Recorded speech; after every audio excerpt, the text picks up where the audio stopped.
key strategic initiatives in terms of creating innovative solutions for both in the development side as well as in the deployment side.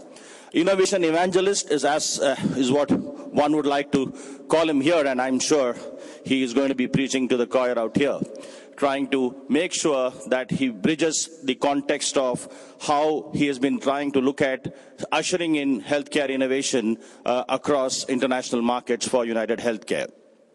Supporting me, and as I invite the next speaker, is Saurabh, who typically would be giving you a perspective after Adi tries and brings up out give us a peep into the future.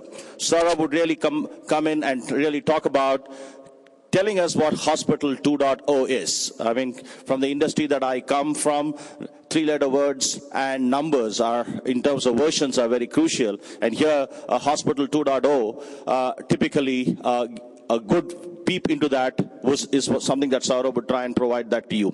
Going on from there, I mean, taking a leaf out of what Saurabh is really talking about, we would then have Sridharan, who really picks up a very core element of what a Hospital 2.0 is going to be. Essentially, through the day you've heard about the context of telemedicine, but I think getting down a little deeper and trying to stitch it up alongside the Hospital 2.0 is what Sridharan would do. Supporting him going forward in terms of trying to look at one key element of what is going to become something that we would see on our desktops, on our mobile devices as we go forward, is the context of the power of video conferencing. And that, to support that, you would have Deepak, who really take off from where Sridharan leaves and gets down to talk about the way we'll try and look at video conferencing playing a very key role in it.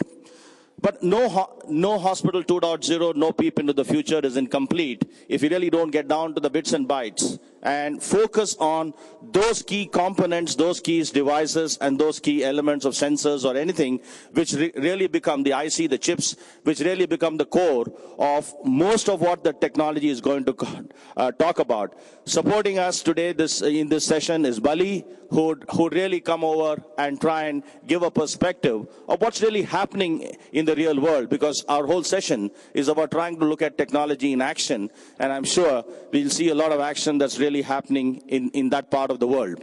And lastly, but not the least, really looking at it, eventually it all boils down to the proof of the pudding is in the eating. It all boils down to what really is implementable, what really is on the ground, and giving you a real-life view of some core technologies like barcode and so on is Ananda Padmanabhan from the Kaveri Hospital talking to us about the core implementation that really has gone in one of those areas.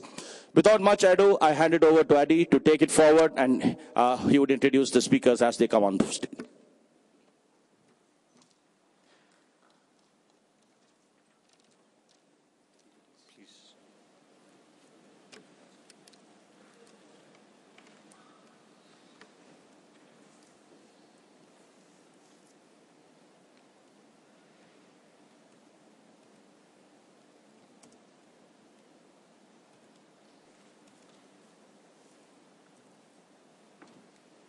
Good afternoon, folks.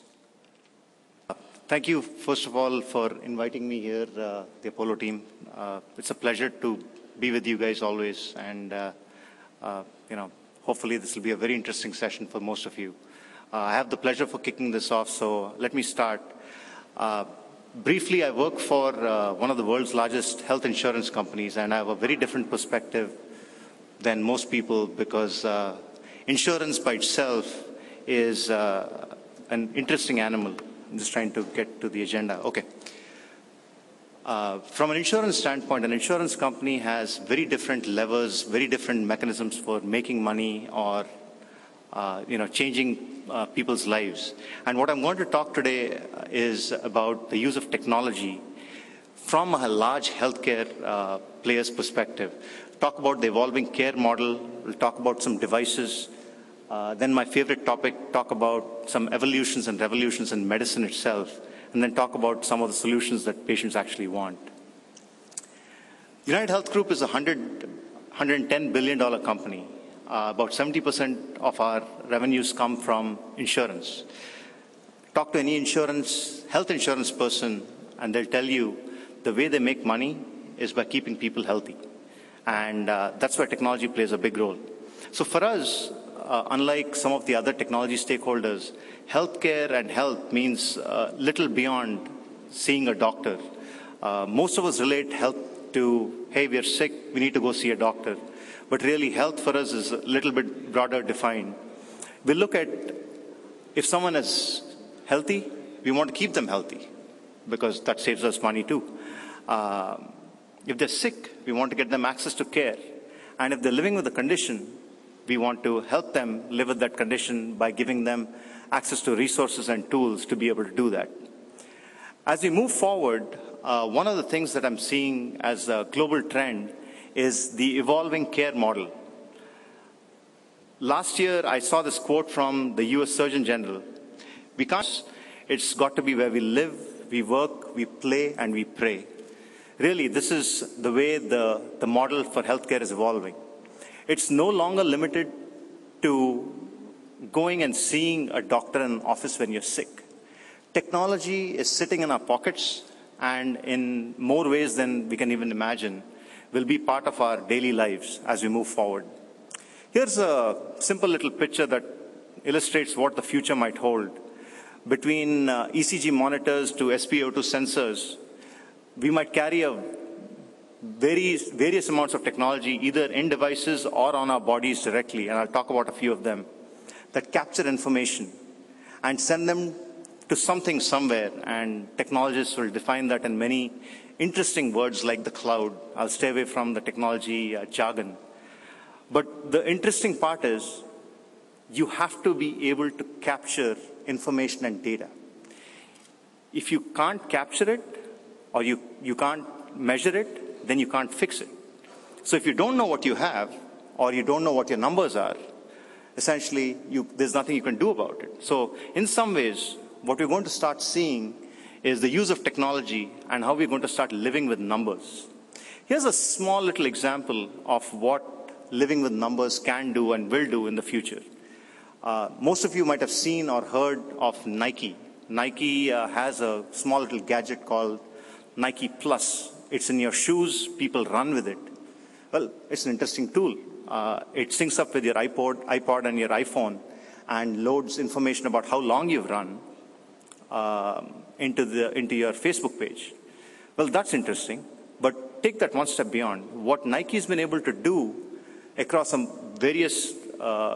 world and across various populations is be able to capture data and measure this data. For example, they know that the average runtime around the world is 35 minutes. They know that people in the US run for longer than people in Europe and Africa, but for a shorter duration. They also know that the most common song that's played on their iPod is the song from the Black Eyed Peas. How do they know it? They know it because of this tiny little sensor. Now imagine that and extend that to the various medical sensors. This could dramatically change the way we behave and manage our lives going forward. There's several examples of remote diagnostics. 3M has a stethoscope where patients can examine their doctors in real time across the world. Kaiser Permanente in the US implemented a blood pressure monitor and cuff that's connected to a USB stick, where it's shown that great results can happen by monitoring in the home. Coventis invented a sensor that's attached to your body and that captures everything from heart rate to respiratory rate to bodily fluids, sends them to something in the cloud, and again, algorithms are run to measure and compare this against a normal person to identify and potentially predict when someone might be having a heart attack. Airstrip is another company that's enabling physicians to do some interesting things. Dr. Ganapathy here could be looking at an Airstrip tool on his iPad and be able to treat patients sitting in Apollo. There's some very interesting examples. This, as medical devices go, is the future of healthcare in some ways. Looks like an iPhone, looks like a Google Android smartphone, but it's not. What it is a device that's made and tailored for healthcare. The sensors and the medical devices that I talked about are built into this device. It's a company called LifeWatch that's looking at getting an FDA certification in the coming months, actually in the next year. But the device today has a prototype where it can measure 7 different medical parameters and help a person measure them and maintain them, and has the tool sets on them. So this is not just a device or an app, it's everything pulled into one. A very interesting concept, in my opinion, one of the things that's the future. In 2011, 14% of adult Americans used a mobile health app. That should not surprise any one of us, considering there's an app for everything today. And there's many apps in the Apple Store and in the Google App Store, or the Play Store as it's called today. There's over 5,000 apps as when I took this report, but today, honestly, I think it's close to 10,000 apps that we have in the store. And they extend everything from medical reference to EMR to prenatal. Well, while there's apps, United themselves, we built an app. We used social networking and social media to create an interesting app for people to help them challenge each other, help them manage their diabetes, and also track their health and wellness information. Well, there's apps, there's devices. But what if devices talk to each other? Machine to machine. $300 billion. That's the problem that the prescription drug, that's how big the problem is around prescription drugs in the US. What does that mean? Because of lack of adherence to prescription drugs, aka people not taking their drugs on time or not reordering or refilling their prescriptions, it's costing the US economy roughly $300 billion. How are people trying to solve it? Cloak apps. It's a simple little device with a SIM card on it